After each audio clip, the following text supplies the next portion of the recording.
Hello, my name is Braynoski. I'm Austin Morales, and you're watching the Inner Gamer On. And today we'll be talking about Microsoft going out of their way to pick up none other than Bethesda. Yes, they have bought Bethesda as well as their parent company, ZeniMax Media, for $7.5 million. They own Elder Scrolls. They own Fallout. They own Doom. They own all kinds of shit. And we're going to talk about it right here. And as always, if you enjoy this content, please like, subscribe, and bang that bell, because you know you want to.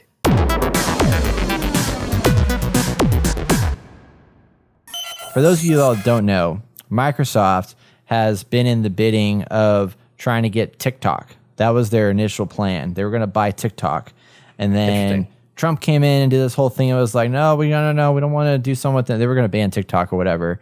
But Microsoft was going to buy them. Eventually, Oracle won out and bought TikTok instead. But apparently, it's clear that that was not the only thing that Microsoft was working on buying at the time, because they came out and officially announced last week that Microsoft has acquired ZeniMax Studios, ZeniMax Media, and most importantly, Bethesda, which is owned by ZeniMax. So they've now picked up Bethesda Studios, Bethesda, the publishing company, and with that, a whole bunch of new studios along with it for a deal that closed at $7.5 billion. So this gives them, That's more than Disney bought Star Wars. Is it really? It was only like $4 billion. They got a deal out of that for sure. Yes. Like looking back on it, it's crazy. Yeah. Yes and no. We won't get into that, but this is ridiculously, Yeah, who would have thought that Bethesda was worth this much? And Bethesda's actually been in the works. Someone made a video quite a while ago talking about how the way that they are structuring Bethesda, they're actually looking for someone to sell to or have them be bought out, because they went into mobile, they went to all these like games as a service stuff. They want to increase the value of that's their appealing. company. Yeah, exactly. Yeah. And I never thought it was going to. Actually, I didn't think Bethesda was going to be bought out by anybody. And to be Microsoft of all companies is crazy. Man, but they do have that money to just throw around, I guess.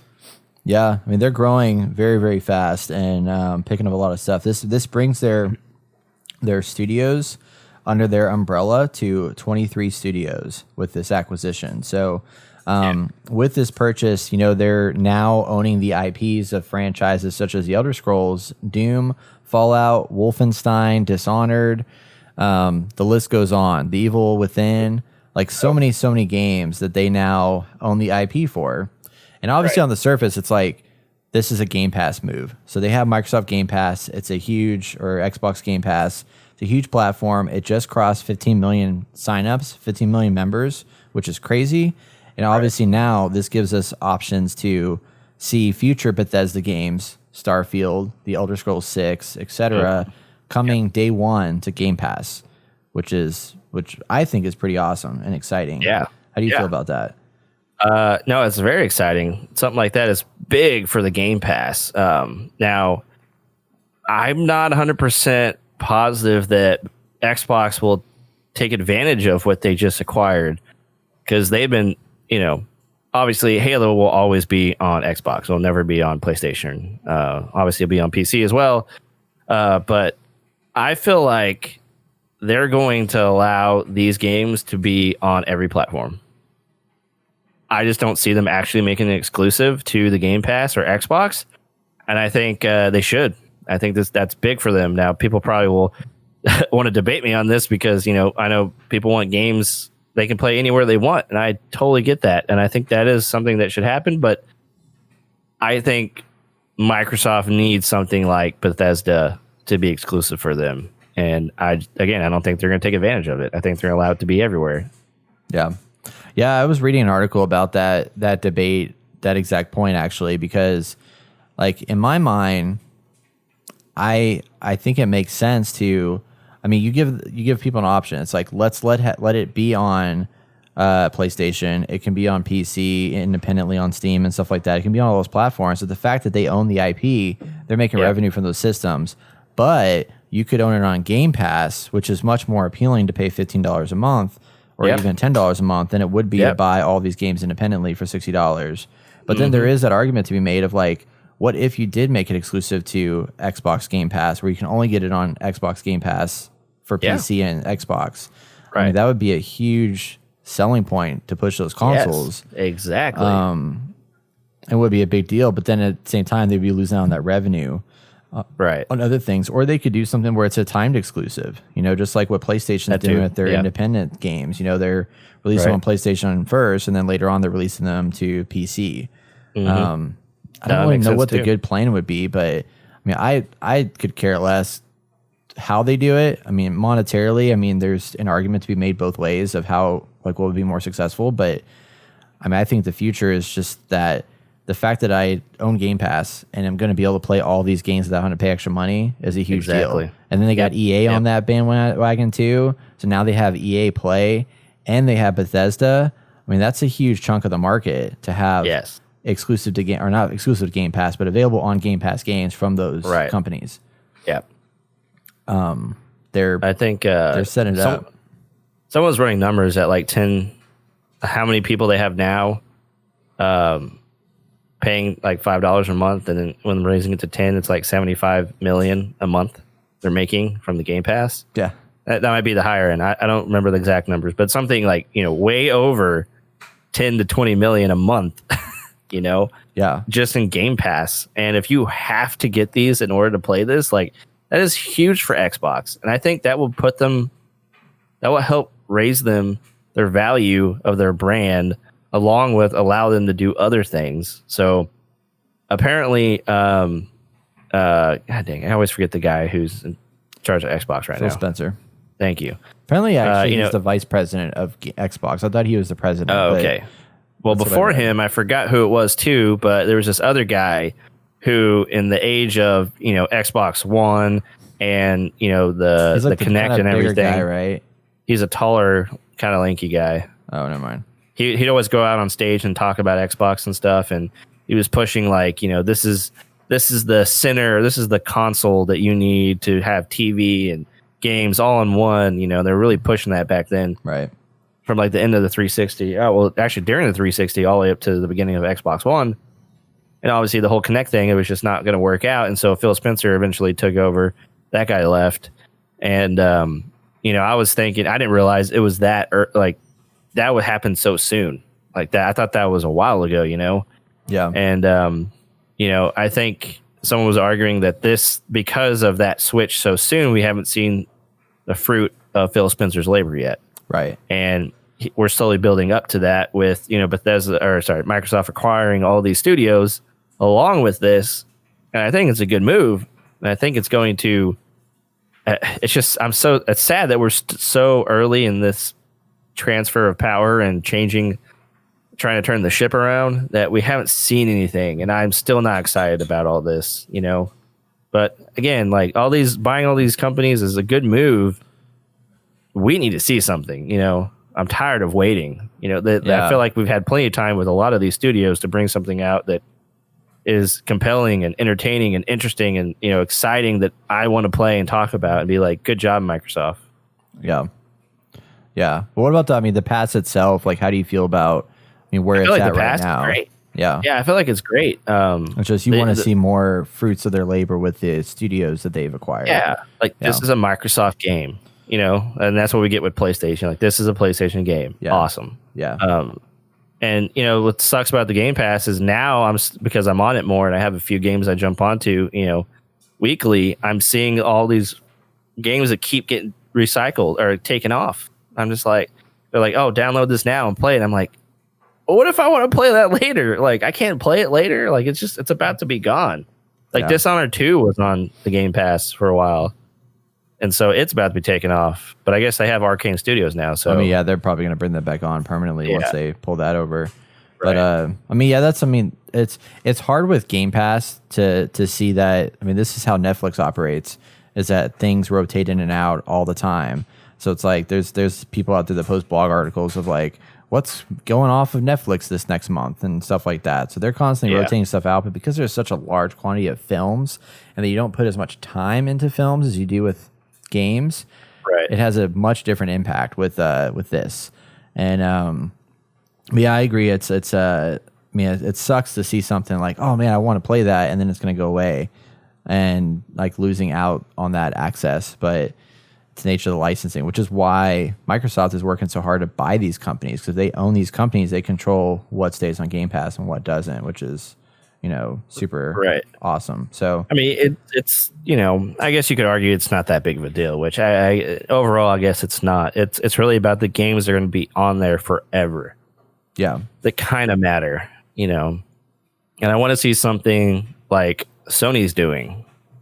They have all their first party titles, or at least most of their first party titles from the PlayStation 4 era is going to be ready to play on PlayStation 5 forever, as long as you got PlayStation Plus. Like, that is something that is huge. Like I mentioned before in the last podcast. And I think them having something like that is going to be huge. Like, I want to have this all the time. If it's not going to be the console that I want, then definitely want the Game Pass to be like, I got to have it. I mean, it's already a huge value because you can just jump on there and play whatever you want, technically. Yeah. It's available with no strings attached. So, I mean, we've already talked about how great that is. What are your thoughts on the fact that with this acquisition, they're also getting QuakeCon, the gaming convention that we've it's been going on forever. What are your thoughts on that? I'm afraid it's either going to be gone, or it's going to be so different that it's not worth attending anymore. Like, I hope they just have this money available set aside for QuakeCon, because it's such a great, like you said, it's a great place for them to market everything Quake based or Bethesda based. And it's going to be really sad if they take away, the whole LAN aspect of it. They have a potential of making this even bigger and better, and maybe making it like a Xbox Con. But, I don't know who we talked to, or maybe someone mentioned it. Like, they're not making much money, if any, from QuakeCon. Right. They're just, it's a great marketing thing. Bethesda made it something where they can, people love Doom. So this is like the Doom Con, really, and get people hyped and jazzed about Quake and Doom and stuff like that. And, really get to hang out with the fans. Like, we see Todd Howard walking around, wherever, all those guys are just out there. And it's just really cool to be able to go to a public event and you just get to mingle with devs. Now, we didn't get to talk to them, but still, like, they're walking around. There's a sense of community there that's really unique to QuakeCon. And yeah, it's growing. Well, it had been growing. I don't know by how much, but it looked like there's a lot more people there than the year before. It's still very intimate. Yeah. It's not like these giant cons like PAX South or PAX East or DreamHack, where it's just a gigantic amount of people and a sea of heads. Like, it's a unique con, and it's nice that it's here in DFW. Yeah. But yeah, I can see them just being like, we got to can this or whatever. But I mean, at the same time, they might make it even better. I don't know. Especially with Microsoft's marketing power, like, they can probably make a pretty legit con for everybody. Yeah. If they wanted to, but I don't know if they want to. Well, that's kind of my thought, is that with Microsoft on this, like, they would be stupid to get rid of this con and get rid of it, because these are the people that started their brand. I mean, they're the reasons why PCs on Microsoft computers are so big, is because it all started with these LAN parties, like, early on. And the fact that QuakeCon already has kind of this platform that they've built, that they don't make the money off of it, but it's such a good way for them to kind of tap into something and add more oomph to it and get more signups. And I mean, they could charge more for it, which I think they probably would end up doing. I could see that being a thing where Microsoft brings in their properties into it and then makes that con, the expo hall part of it, bigger, and then increases the price of admission. And at that point, I could see it definitely. I mean, they might have to. What sucks, though, is what if they moved it from here, because the area isn't as good. But I mean, I feel like Dallas can accommodate for that stuff. Dallas is huge. It's not like there's not a place we can have it. I mean, look at DreamHack is hosted here, and they have the DreamHack Dallas, and that's plenty sizable enough, so they can make it happen. But maybe they make 2 QuakeCons, one somewhere else and one here. Yeah, that's true. They could expand it to multiple areas, just like DreamHack. But I think it's definitely a huge opportunity for them to capitalize on that, because they can, have Game Pass exclusive deals during the events and have people broadcasting from there. I mean, they don't. I hate that they got rid of Mixer. So I feel like that was such a missed opportunity on their part. Oh, yeah. And, honestly, on your point, that could be something. I mean, that was a dumb move on their part. And so they've done moves before. Maybe they would do this too. But it sounds like they just couldn't manage it very well. Well, I mean, if they just had the same people.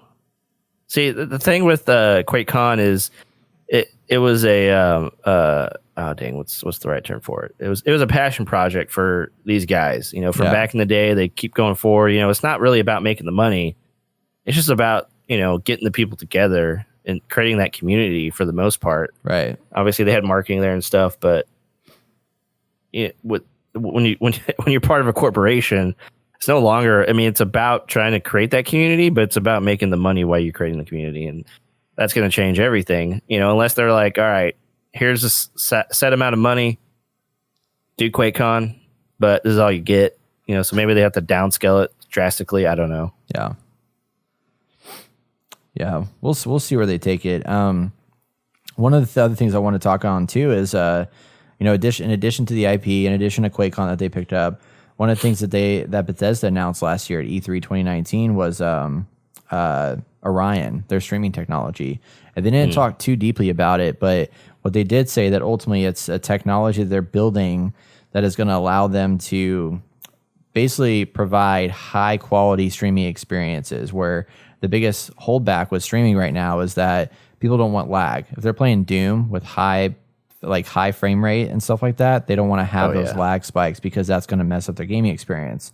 So Orion is really focusing heavily on that to stream games of low bandwidth with high settings, making it so that they can, run better and cut latency down, deliver the best streaming experiences. So Microsoft, now buying Bethesda, has access technology to integrate it into their cloud gaming platform that they just launched. Right. So early reviews of what I've heard already is cloud gaming is pretty solid. Like, it works great. And it's all of Game Pass, or not all of Game Pass, but 100 plus games on the cloud gaming platform that is part of your Game Pass Ultimate subscription. So if you're paying for Game Pass Ultimate, $15 a month, you have access to this out of the box. Like, you already got it, which is really cool. And if they add this Orion into it and are able to really kind of push that forward, I mean, it's huge. I mean, the potential for all this stuff that they've just done is crazy. Yeah.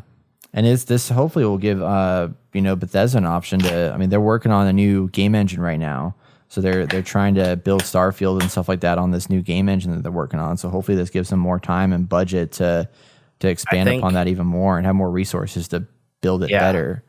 I think that could really push up those timelines. They can get more people involved. They can put more studios together and make that something that can be better, like definitely better than Fallout 76. And maybe it pushes them back. I don't know. Like, it could be where it's like, hey, you guys need to update your graphic system, like use Halo or whatever. I don't know. Like, but I mean, I don't think they do that, at least not for these games. Right. Maybe Elder Scrolls 6 will they be able to do something. Maybe Starfield just uses the same old system they have now. But I mean, that's exciting to know that yes, they got a giant pool of money at this point that they can make some major changes that they need to make. Yeah, finally, big time. So. Awesome. Well, exciting stuff on Microsoft's end. And I mean, Microsoft continues to keep themselves in the conversation, despite the fact that we're definitely wanting to lean towards a PlayStation. It's just they have such a good thing going with this Game Pass. It's crazy.